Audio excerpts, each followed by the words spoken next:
Hello, আসসালামু আলাইকুম সবাইকে। কেমন আছেন সবাই? আশা করছি সবাই অনেক অনেক ভালো আছেন। আলহামদুলিল্লাহ, আমিও অনেক ভালো আছি।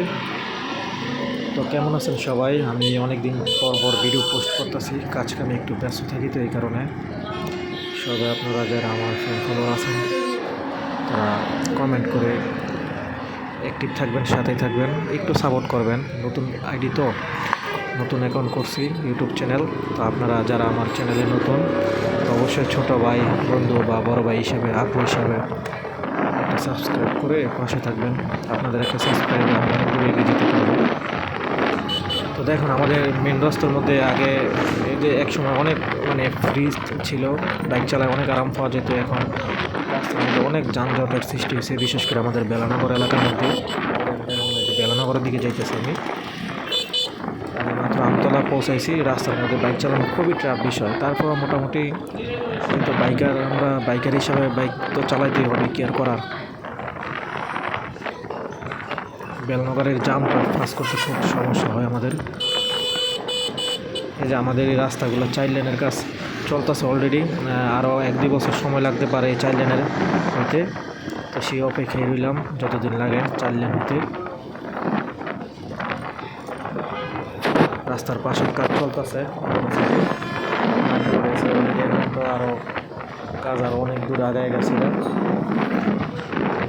তো যারা আমার চ্যানেলে নতুন আছেন সবাই আমাকে একটু সাপোর্ট করবেন, আমাদের কাছে এই রিকোয়েস্টটা রইল।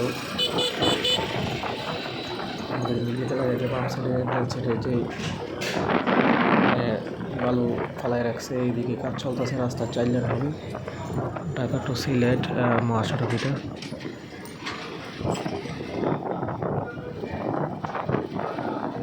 ব্রিজটা বন্ধ করে দেওয়া হবে। ডাইন সাইডে দিয়ে ঢাকার গাড়ি যাবে, বাম সাইড দিয়ে, আর ডাইন সাইড দিয়ে ভৈরবের সিলেটের গাড়িগুলো যাবে।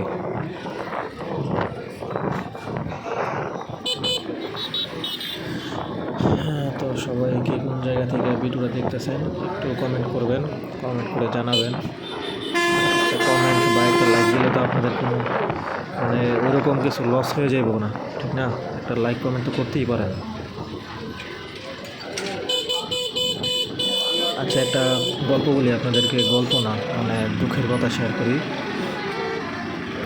আমার দোকান থেকে একটা মহিলা এসে বলতেছে যে কিছু সদাই লাগবে, তো দিলাম।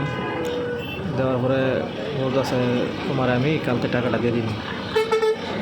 তো মানুষ যে কতবার দিতে পারে, কালকে বইলা তারপর নাম্বার দিছে, নাম্বারে ফোন দিয়ে নাম্বারে ফোন দিবে না।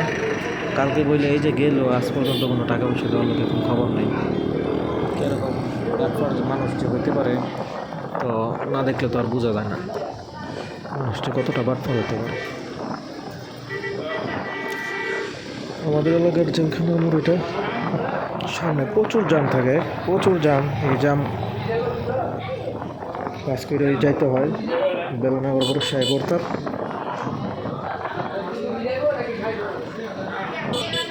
রাস্তাটা এখন অনেক আপডেট হয়ে গেছে। এখন এটা প্রায় 1.5-2 মাস 3 মাস আগের ভিডিও, তো এই কারণে আর কি এরকম। এখন গেলে তো এই রাস্তাটা সম্পূর্ণ চেঞ্জ। জেলখানার যে ওভার ব্রিজটা, এটা বহুত আগেই ভেঙে ফেলছে, এখন আর এইটাও নাই। এই মাঝে ডিভাইডার এটাও তো নেই, সব কিছু ভেঙে ফেলছে।